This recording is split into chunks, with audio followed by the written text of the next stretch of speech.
Hey Girl Scouts, my name is Abe and I'm going to read you the first story from the Tajar tale. It's called How the Tajar Got His Tux.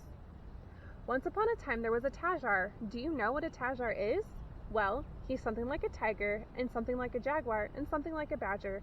And if you should see him once, you would forget what he looked like. But if you should see him twice, you would forget what he looked like, and that would be quite fatal. The Tajar lived somewhere near a camp. In a camp, and around a camp, and under a camp, and over a camp, and all the places where a camp was, he lived, except when he stayed in his hiding place, which was somewhere between the bottom of a tree and the top of the sky. When the campers were in camp, the Tajar stayed in his hiding place, but when they were away, and when he got bored with his hiding place and was filled with folly, he used to come out and dance in the moonlight. And one beautiful moonlight night, when the campers were still in camp, but the Tajar was exceedingly filled with folly, he came out of his hiding place and danced in the moonlight. And he danced and he danced. And some of the campers saw him once, and the chief camper almost saw him twice, and so almost forgot to forget what he looked like, but not quite. But the range ranger, who ranged the ranges in that region, looked across the ranges and saw the foolish Tajar dancing in the moonlight, and he came across to the camp and he called, "Tajar, Tajar!" And the Tajar answered, "Yes, sir." And the range ranger said, "Tajar, Tajar, didn't you know that you weren't to dance in the moonlight when the campers were in camp, no matter how filled with folly you might be?" And the Tajar said, "Yes, sir," very sad. Then the range ranger sat down, and he took out a needle and a long thread, and he took a tuck in the Tajar's right front leg. Then he took another tuck in the Tajar's left front leg, but of course, it was magic and didn't hurt. Then he said, "Now no matter how filled with folly you might be, you can no longer dance in the moonlight, for the tucks make your legs too short, and they won't reach." And the range ranger put the Tajar in his hiding place, and he went away over the ranges, and there was no more dancing for the foolish Tajar that season. Then the campers went to town, and the range ranger, who really wasn't as severe as he seemed, used to put up a ladder thing so that the Tajar could get in and out of his hiding place by himself whenever he wanted to. And whenever the last camper was halfway to the station and just a little bit more, the range ranger would put up the ladder thing, and then the Tajar could do as he liked. The first time after that the Tajar was filled with folly, he came out of his hiding place and began to dance in the moonlight.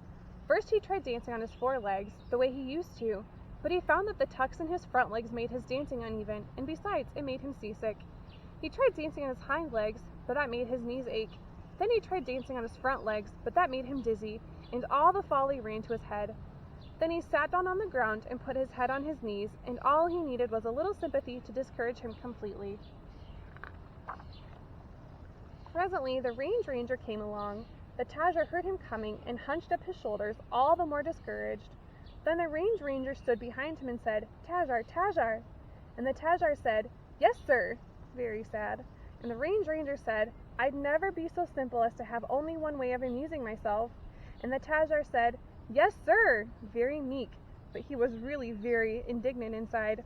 And then the range ranger went away, and the Tajar sat up and said to himself, "I'll show that old range ranger that I have lots of ways of amusing myself," which was exactly what the range ranger expected he would do.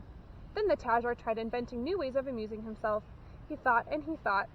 He thought of several ways, but they weren't good enough. But finally he thought of a perfect new way, and he said, "I know what I will do. I'll take death-defying life leaps through the branches." He tried, and the first time he took them with his front feet, but he found the tucks began to rip, and it made him nervous. Then he tried with his hind feet, but he found he couldn't see where he was going, and besides, he needed his hind feet to push off with. At last he said to himself, "I know what I will do. I'll take death-defying life leaps through the branches with my tail." Sure enough, that's what he did. He went swinging through the trees, and at a great rate, taking death-defying life leaps with his tail, and found it most enjoyable. Presently he went swinging down near the camp, and he found that was a splendid place to play. After a while, the range ranger came along and saw the Tajar flying through the branches, and he said, "Tajar, Tajar!" And the Tajar said, "Yes, sir!" And the range ranger said, "Tajar, are you enjoying yourself?" And the Tajar said, "Yes, sir," very proud.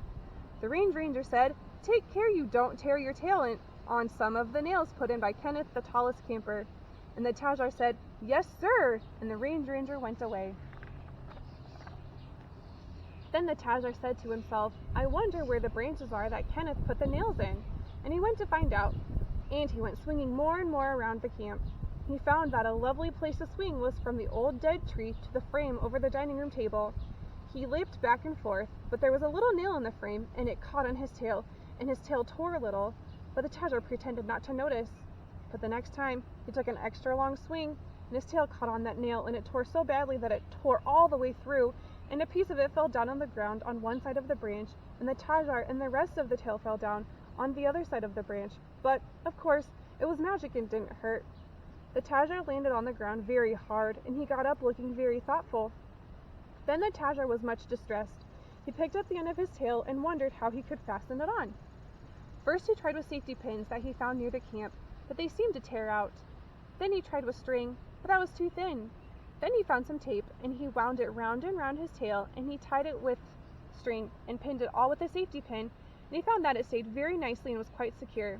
But nevertheless, after that he was careful not to swing on the branches where Kenneth, the tallest camper, had put in nails.